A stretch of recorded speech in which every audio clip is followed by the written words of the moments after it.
Hello my dear students, welcome back. I am Prabhu Kumar. आज आपका second class है। First class में हमने टेंस का डिफिनीशन, टेंस के काइंड्स और प्रेजेंट टेंस के जो एक काइंड है सिंपल प्रेजेंट टेंस, उसको हमने डिफिनीशन के साथ साथ स्पेशल रूल के साथ साथ स्ट्रक्चर के साथ साथ फिनिश कर दिया हुआ था। उसमें स्पेशल रूल जो यूज किया हुआ है उसके मदद से आप इंग्लिश बोल सकते हो। तो अगर आप उस वीडियो को नहीं देखे हैं तो उस वीडियो को आप जरूर देखें, आपको बेहद पसंद आएगा। मेरा पढ़ाने का अंदाज आपको बेहद पसंद आएगा उस वीडियो में। तो चलिए इस सेशन की शुरुआत करते हैं और इस सेशन में हम लोग प्रेजेंट कॉन्टिन्यूअस टेंस की चर्चा करेंगे। पिछले सेशन में हमने सिंपल प्रेजेंट टेंस की चर्चा किया हुआ था। आज हम लोग चर्चा करेंगे प्रेजेंट कॉन्टिन्यूअस टेंस की। क्लियर? प्रेजेंट टेंस का जो सेकेंड जो काइंड्स है प्रेजेंट कॉन्टिन्यूअस टेंस, इसका दूसरा नाम प्रेजेंट इम्परफेक्ट टेंस भी है। प्रेजेंट कॉन्टिन्यूअस कहो आप या प्रेजेंट इम्परफेक्ट कहो। क्लियर? तो इसका डिफिनीशन, सबसे पहले इसका डिफिनीशन जानेंगे कि आखिर इसका डिफिनीशन क्या होता है, प्रेजेंट कॉन्टिन्यूअस टेंस क्या कहता है। The tense which denotes an action of present time, यानी काम तो प्रेजेंट टाइम में ही होगा। जो भी कार्य होगा, जब हम प्रेजेंट टेंस पढ़ रहे हैं तो कोई भी कार्य होगा, कोई भी एक्शन होगा, वो प्रेजेंट टाइम में होगा। The tense which denotes an action of present time which is going on, जो कार्य क्या होगा, जारी होगा। जो प्रेजेंट टाइम में कार्य जारी होगा उसे प्रेजेंट कॉन्टिन्यूअस टेंस कहेंगे। क्लियर? प्रेजेंट टाइम में जो कार्य जारी होगा उसे प्रेजेंट कॉन्टिन्यूअस टेंस कहेंगे। क्लियर? एग्जांपल देखिए, he is reading a book, वह किताब पढ़ रहा है। तो प्रेजेंट टाइम में जो कार्य है क्या है, जारी है। वी आर प्लेइंग क्रिकेट, हम लोग क्रिकेट खेल रहे हैं। तो इसमें भी प्रेजेंट टाइम में कार्य जारी है। क्लियर? अब हम लोग आइडेंटिफिकेशन सीखेंगे कि आखिर सैकड़ों सेंटेंस में कैसे हम प्रेजेंट कॉन्टिन्यूअस टेंस को पहचानेंगे। How to identify present continuous tense. Clear? तो आपको सैकड़ों सेंटेंस मिलेगा। आज मैं जो तरीका बताऊंगा उस तरीका को यूज करके, उस मेथड को यूज करके आप प्रेजेंट कॉन्टिन्यूअस को आसानी से सैकड़ों सेंटेंस में से निकाल सकते हो। जिस हिंदी क्रिया के अंत में, हिंदी क्रिया के अंत में लगा रहेगा रहा है, रही है, रहे है, रहा हूं, रही हूं, रहे हो, लगा रहे, तो उसे प्रेजेंट कॉन्टिन्यूअस टेंस का सेंटेंस समझते हैं। जिस हिंदी क्रिया के अंत में रहा है, रही है, रहे हैं, रहा हूं, रही हूं, रहे हो लगा रहेगा, उसे किस टेंस का सेंटेंस समझेंगे? प्रेजेंट कॉन्टिन्यूअस टेंस की। क्लियर?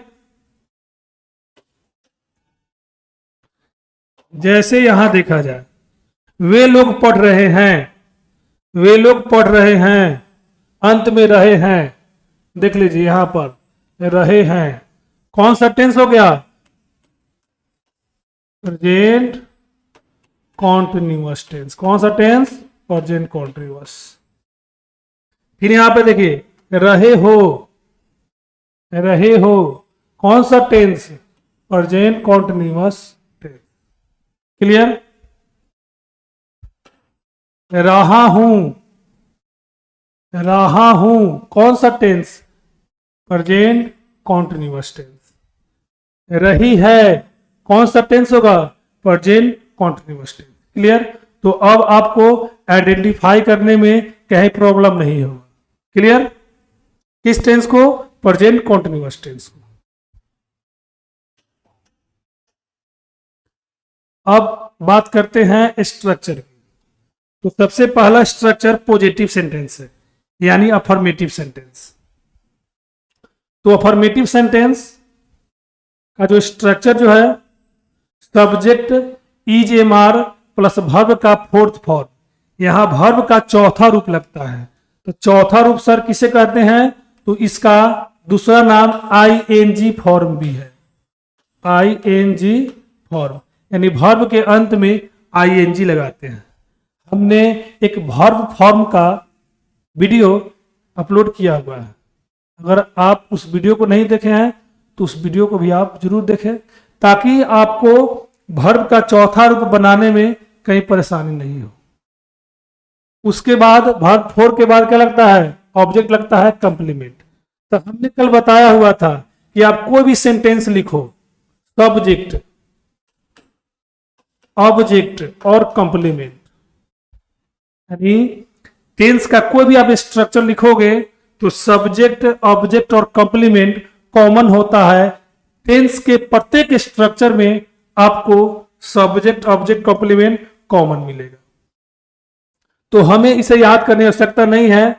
तो यहां पर देखिए, हमको सिर्फ यही ना याद करना है कि प्रेजेंट कॉन्टिन्यूअस का पॉजिटिव सेंटेंस होगा तो is am are plus verb का फोर्थ फॉर्म लगेगा, वर्ब का चौथा रूप लगेगा, वर्ब का चौथा रूप लगेगा। देखिए एक मैं तरीका बता रहा हूं, जैसे हमने याद कर लिया is am are plus V4, is am are plus V4, तो यह स्ट्रक्चर पूर्ण रूप से पूरा स्ट्रक्चर तो नहीं है। तो सर और कोई पूछेगा तो हम क्या बताएंगे? तो हमें याद रखना है is am are plus V4 present continuous का स्ट्रक्चर होता है पॉजिटिव सेंटेंस का।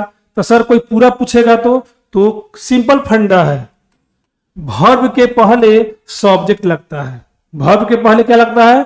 सब्जेक्ट, और वर्ब के बाद ऑब्जेक्ट लगता है, उसके बाद कंप्लीमेंट लगता है। तो कहां याद करने में परेशानी है? अगर आप प्रभु सर के साथ है तो आपको कहीं भी इंग्लिश में प्रॉब्लम नहीं होगा। तो हमको सिर्फ याद रखना है is am are plus V4। अगर कोई आपसे पूरा स्ट्रक्चर पूछता है तो वर्ब के पहले सब्जेक्ट, वर्ब के बाद ऑब्जेक्ट, कंप्लीमेंट, पूर्ण रूप से तैयार हो गया। तो चलिए कुछ एग्जांपल्स देख लेते हैं।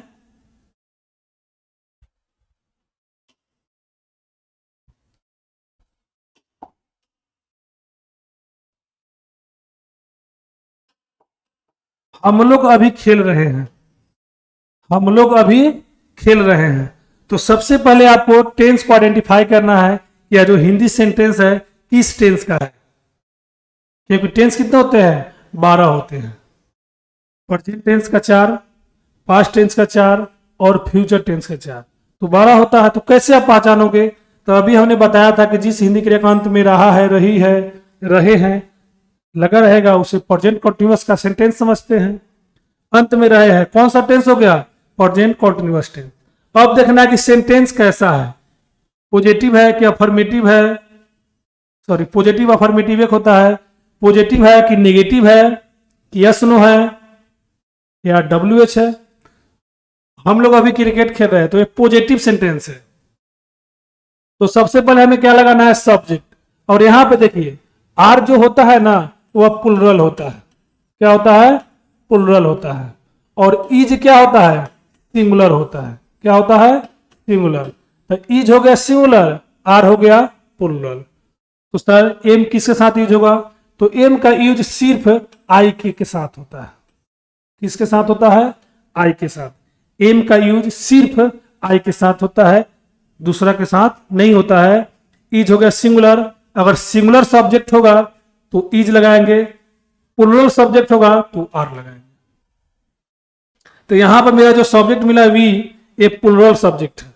तो प्लुरल सब्जेक्ट होगा तो क्या लगेगा? आर लगेगा, वी आर। अब मेरा हो गया सब्जेक्ट, एक हो गया हेल्पिंग वर्ब। अब किसकी बारी है? V4, यानी वर्ब का चौथा रूप। तो V4 का मतलब क्या होता है कि वर्ब में ING जोड़ते हैं। अगर वर्ब के अंत में ई होगा तो ई को हटाकर ING जोड़ेंगे। तो वी आर, तो यहां पे वर्ब पहचानना है। तो हमने कल बताया हुआ था कि वर्ब को कैसे पहचानते हैं। इसमें कौन सा काम हो रहा है? खेलने का काम हो रहा है। तो खेलना का इंग्लिश क्या होता है? प्ले। लेता है V1, वर्ब का मूल रूप है, तो इसको V4 कैसे बनाएंगे, तो ING जोड़ दीजिए। वी आर प्लेइंग, अब किसकी बारी है, ऑब्जेक्ट की। क्या खेल रहे हैं, किसे खेल रहे हैं, क्या अथवा किसे लगाते हैं तो ऑब्जेक्ट मिलता है। तो इसमें ऑब्जेक्ट नहीं है, इसमें कॉम्प्लीमेंट है, कौन सा, now. We are playing now, clear. वह पतंग उड़ा रहा है, वह का इंग्लिश ही है सिंगुलर सब्जेक्ट, क्या लगेगा, इज लगेगा। उसके बाद V4 उड़ाना का होता है फ्लाई, फ्लाई में जोड़ देंगे ING, तो बन गया फ्लाइंग। अब किसकी बारी है, ऑब्जेक्ट की। वह पतंग उड़ा रहा है, वह क्या उड़ा रहा है, पतंग। तो पतंग इसमें ऑब्जेक्ट है, क्या हो जाएगा, ए काइट। इसमें कॉम्प्लीमेंट नहीं है तो यहीं पे फुल स्टॉप दे देंगे, he is flying A kite, clear. Next है एग्जाम्पल, वे लोग यहां रह रहे हैं, वे लोग यहां रह रहे हैं, तो वे लोग का इंग्लिश क्या हो जाएगा, दे प्लूरल सब्जेक्ट है, क्या लगेगा, आर लगेगा, दे आर। रहना का इंग्लिश क्या होता है, लीव। देखिए लीव का इंग्लिश होता है LIVE, इसमें ING जोड़िएगा तो ये आपको गलत हो जाएगा। तो अभी हमने बताया है कि अगर किसी भाव के अंत में ई हो, अगर किसी भाव के अंत में ई हो तो ई को हटाकर ING जोड़ते हैं। तो ई को हटा दिया, अब क्या जोड़ देंगे, ING, living, they are living. यहां का इंग्लिश क्या लिखेंगे, हियर, तो दे आर लिविंग हियर। तो आपका पॉजिटिव सेंटेंस क्लियर हो गया। पॉजिटिव सेंटेंस का स्ट्रक्चर क्या होगा, इज MR प्लस V4, इतना ही आपको याद रखना है। अगर पूरा स्ट्रक्चर बोलना है तो वर्ब के पहले सब्जेक्ट जोड़ देंगे, वर्ब के बाद ऑब्जेक्ट प्लस कंप्लीमेंट जोड़ देंगे, क्लियर। नेक्स्ट है नेगेटिव सेंटेंस। अब नेगेटिव सेंटेंस है तो उसमें नॉट का यूज होगा। तो नॉट का यूज किसके बाद होता है, हेल्पिंग वर्ब के बाद। किसके बाद, हेल्पिंग वर्ब के बाद। नॉट का यूज किसके बाद करेंगे, हेल्पिंग वर्ब के बाद करेंगे। तो सब्जेक्ट आपका मेन स्ट्रक्चर था, subject is MR plus V4 object complement. अब निगेटिव हुआ तो हेल्पिंग वर्ब के बाद क्या डाल देंगे, नॉट डाल देंगे। हेल्पिंग वर्ब और मेन वर्ब के बीच में क्या लगेगा, नॉट का यूज होगा। तो सब्जेक्ट हो गया is MR plus not plus V4 object complement, clear. तो सेंटेंस को बनाइए, मोहन नहीं दौड़ रहा है। तो मोहन सब्जेक्ट है सिंगुलर, तो क्या लगेगा, इज लगेगा, इज। अब निगेटिव है तो क्या लगाएंगे, नॉट। अब दौड़ना क्या होता है, रन, लेकिन वर्ब 4 बनाना है, वर्ब का चौथा रूप क्या बन गया, रनिंग। आपका यही पे सेंटेंस समाप्त हो गया। तो ही, मोहन इज नॉट रनिंग। मैं पटना नहीं जा रहा हूं, मैं पटना नहीं जा रहा हूं। तो आप मेरे साथ बनाइए, आई के साथ क्या लगेगा, एम। निगेटिव सेंटेंस है तो क्या लगाएंगे, नॉट। और जाना का इंग्लिश, गोइंग।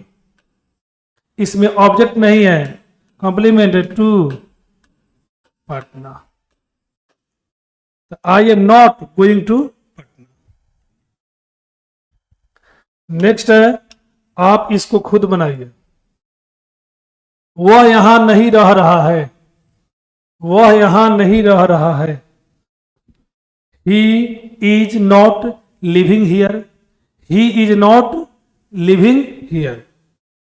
चलिए अगला जो स्ट्रक्चर है यस नो इंट्रोगेटिव है।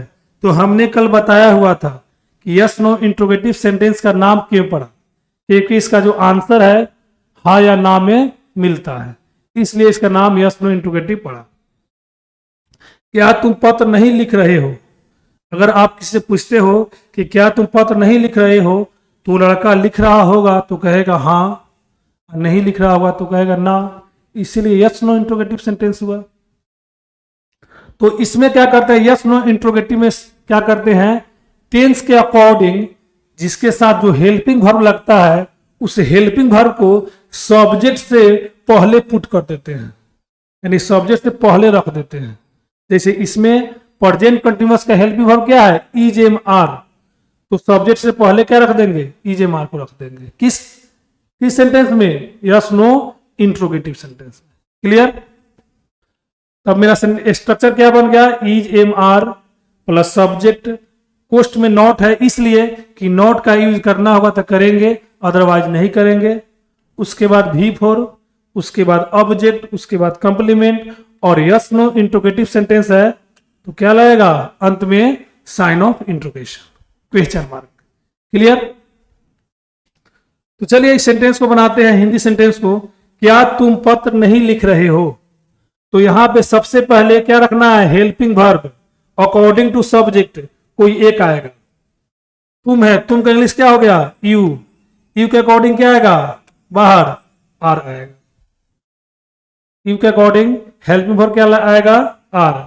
Are you. अब मेरा हेल्पिंग वर्ब हो गया, सब्जेक्ट हो गया। अब नॉट का यूज इसमें किया हुआ है तो नॉट का यूज इसमें भी कर देंगे। Are you not. अब वर्ब का चौथा रूप, तो इसमें कौन काम हो रहा है? लिखने का। तो लिखना क्या होता है? राइट।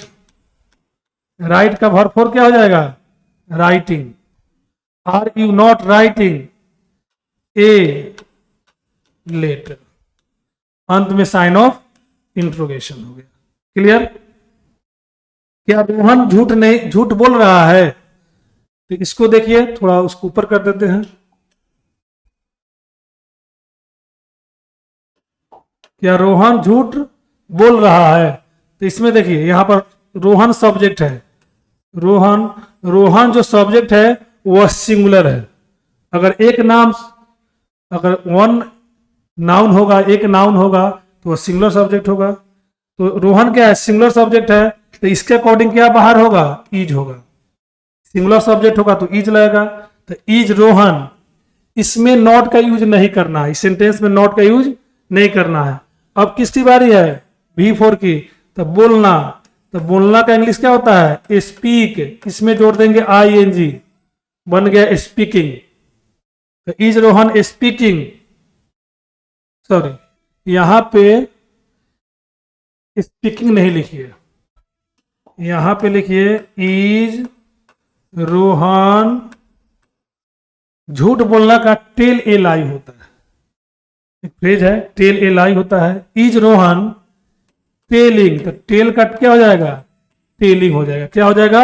टेलिंग। तो इज रोहन टेलिंग ए लाई, उसके बाद सेंटेंस समाप्त हो गया। तो इज रोहन टेलिंग ए लाई, क्या रोहन झूठ बोल रहा है? झूठ बोलने का इंग्लिश क्या होता है? टेल ए लाई होता है। और सच बोलने का इंग्लिश होता है स्पीक द ट्रूथ। क्लियर? क्या हम लोग बाजार नहीं जा रहे हैं? तो हम लोग सब्जेक्ट है, इसका इंग्लिश होगा वी। तो वी के अनुसार बाहर क्या होगा? आर। Are we. अब इसमें नॉट का यूज हुआ है तो नॉट कर देंगे। Are we not. जाना का इंग्लिश गो, तो गो का क्या हो जाएगा? Going to market. Are we not going to market. आपका सेंटेंस यहीं पे समाप्त हो रहा है।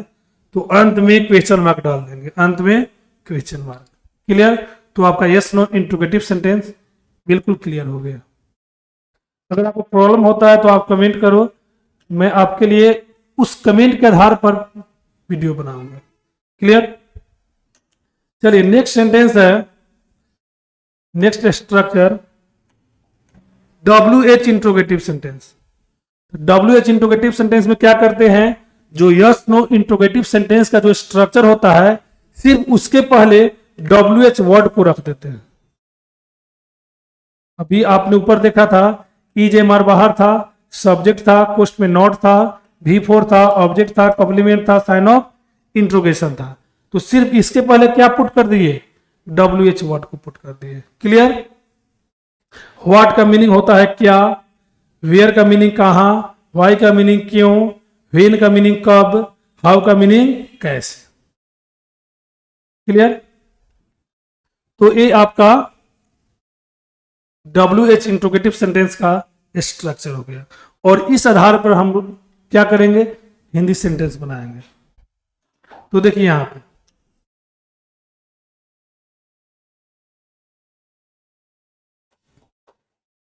यहां पर देखिए तुम क्या कर रहे हो, तो सबसे पहले इसमें क्या का इंग्लिश ढूंढना है। तो क्या का इंग्लिश क्या होता है, व्हाट। तो इसका बनेगा व्हाट, और तुम का इंग्लिश क्या होता है, यू। तो यू के अकॉर्डिंग क्या लाएगा, आर। ये मेरा हो गया हेल्पिंग वर्ब हो गया। अब सब्जेक्ट है यू, नॉट का यूज नहीं करना है, V4। तो करना का इंग्लिश क्या होता है, डू। डू में जोड़ देंगे ING, क्या बन गया, V4। यहीं पे आपका सेंटेंस समाप्त हो गया।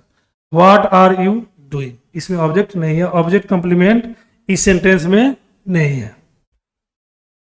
चलिए नेक्स्ट है, वह किताब क्यों नहीं पढ़ रहा है। तो सबसे पहले ढूंढेंगे किसका इंग्लिश, क्यों का।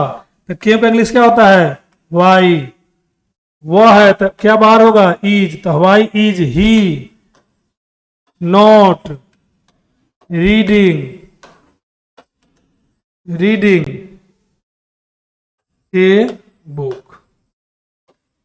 Clear, why is he not reading a book. Next है, वे लोग कहाँ खेल रहे हैं।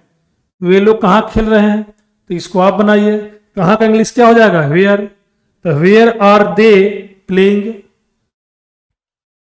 Where are they playing. बिल्कुल मैं आपको आराम से पढ़ा रहा हूं, कोई जल्दीबाजी नहीं है। बाकी यूट्यूबर की तरह आओ जल्दी जल्दी बक दो और चले जाओ, वैसा नहीं, बिल्कुल आपको थ्रोली पढ़ाना है। चलिए अब आपका WH इंट्रोगेटिव क्लियर हुआ।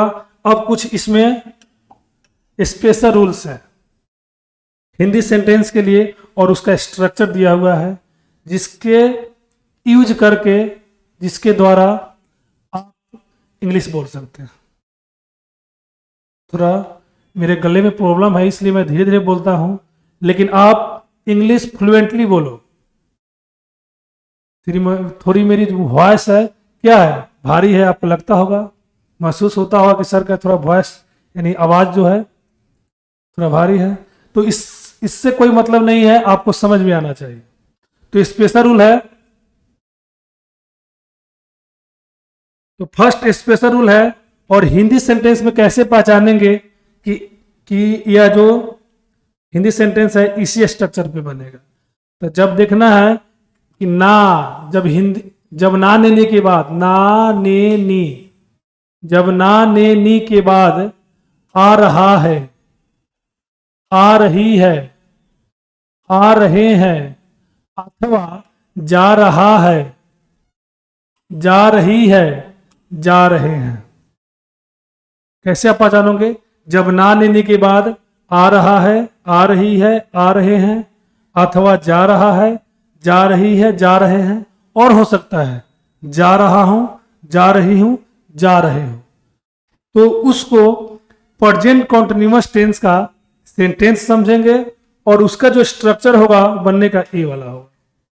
सब्जेक्ट EJMR, आना का इंग्लिश होता है कम, तो कम का हमने V4 बना दिया, कमिंग। जाना का होता है गो, तो गो का V4 क्या बना दिया, गोइंग। उसके बाद टू लगेगा, उसके बाद टू के बाद हमेशा क्या लगता है, V1 लगता है, उसके बाद ऑब्जेक्ट, उसके बाद कंप्लीमेंट।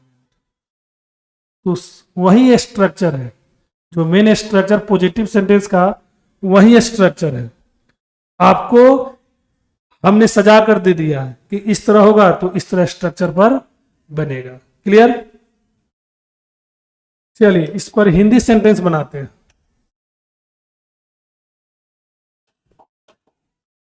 वह मुझसे मिलने आ रहा है, अगर आना होगा तो कमिंग लगाएंगे, जाना होगा तो गोइंग लगाएंगे। वह का इंग्लिश क्या हो जाएगा, ही इज। अब देखिए आ रहा है, ने के बाद आ रहा है, अगर सीधे रहेगा कि वह आ रहा है तो उसका जो ट्रांसलेशन होगा इस स्ट्रक्चर पे नहीं बनेगा, उसका बनेगा पॉजिटिव सेंटेंस का स्ट्रक्चर पर जो हमने ऊपर बताया है, उसका बनेगा ही इज गोइंग, वह आ रहा है। लेकिन इसमें देखिए वह मुझसे मिलने आ रहा है, ने के बाद आ रहा है, तब इस स्ट्रक्चर का फॉलो करना है। तो ही इज आना का होता है कम, तो कम का भी फोर क्या आ जाएगा, कमिंग। सब्जेक्ट हो गया, हेल्पिंग वर्ब, कमिंग हो गया। अब क्या लगाना है, टू लगाना है, टू। अब V1 एक और भाव है इसमें, मिलना, तो मिलना का इंग्लिश मीट, और किससे मिलने आ रहे हैं, मुझसे, तो क्या हो जाएगा, मी हो जाएगा। तो he is coming to meet मी।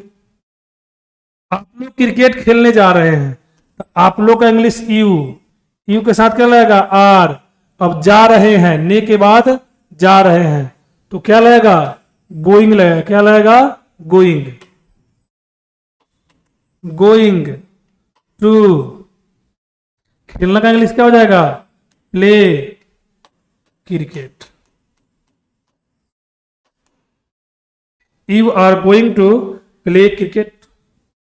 तो अगर इस तरह का सेंटेंस होगा तो इस स्ट्रक्चर का हमें क्या करना है, फॉलो करना है, और उसके आधार पर आपको इंग्लिश बोलना है। जैसे हम लोग कहते हैं कि सर वह पटना किताब खरीदने जा रहा है,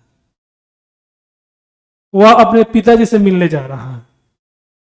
तो इस तरह का सेंटेंस जो होगा उस स्ट्रक्चर पर बन जाएगा। क्लियर,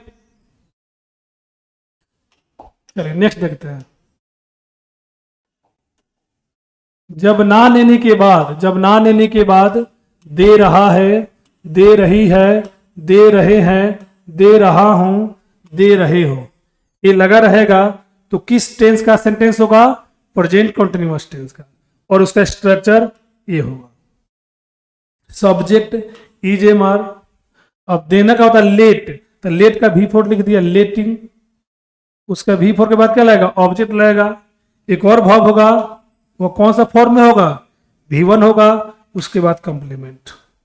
क्लियर, यहां पे देखिए, वह मुझे क्रिकेट खेलने दे रहा है। देखिए यहां फिर देखिए, ने के बाद दे रहा है, तो किस स्ट्रक्चर पे बनेगा, इस स्ट्रक्चर पे बनेगा जी, ये वाला। तो देखिए यहां पर ही इज, अब क्या लगाना है, लेटिंग, लेटिंग। अब क्या लगाना है, ऑब्जेक्ट। तो किसे खेलने दे रहा था, मुझे, तो मुझे का इंग्लिश मी, यानी वर्ब के पहले सब्जेक्ट लगता है, वर्ब के बाद ऑब्जेक्ट लगता है। तो मी आ रहा है ऑब्जेक्ट स्थान पर, यानी मुझे ऑब्जेक्ट है तो उसका ऑब्जेक्टिव फॉर्म क्या होता है, मी होता है। आई का ऑब्जेक्टिव फॉर्म मी होता है। ही इज लेटिंग मी, और दूसरा वर्ब कौन है, play cricket. He is letting me play cricket.